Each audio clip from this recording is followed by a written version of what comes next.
ces choses que je regrette de ne pas avoir fait quand je vivais en Corée du Sud. Du coup, en premier, alors faut savoir que j'ai... Ah mais la voiture, sérieux! Du coup, première chose, c'est de ne pas avoir pu profiter pleinement de un peu du style de vie coréen parce qu'on était en plein Covid. Donc il y avait beaucoup de choses fermées ou restreintes et puis j'avais pas forcément envie de prendre de risques non plus. Donc il y avait beaucoup de choses où les accès étaient limités. Ensuite, en deuxième, c'est de ne pas avoir assez parlé coréen au quotidien et du coup aussi pas assez étudié le coréen. Et en fait, je me reposais trop sur mon mari. Et en tant que timide et anxieuse, c'était compliqué pour moi. Et vu qu'il était là, c'était beaucoup plus simple. Mais c'est un regret parce que j'aurais vraiment pu m'améliorer et beaucoup plus pratiquer à ce moment-là. C'était une chance que je n'ai malheureusement pas bien saisie. Et sinon aussi, c'est de visiter d'autres villes et d'autres régions.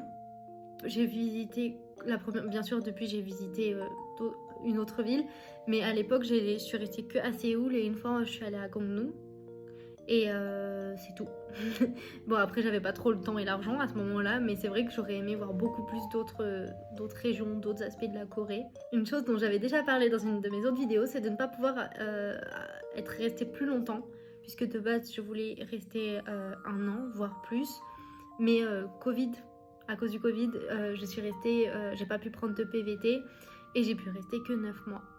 Donc c'est un gros regret de ne pas avoir pu rester plus longtemps. Et voilà, du coup, ce sont les choses que je regrette de ne pas avoir pu faire quand je vivais là-bas. Après, il faut voir qu'il y avait beaucoup de choses, c'était soit à cause du Covid ou par manque de moyens. Donc ça m'a plus restreint. Et voilà, c'est des choses que j'aurais aimé faire. Voilà, bye!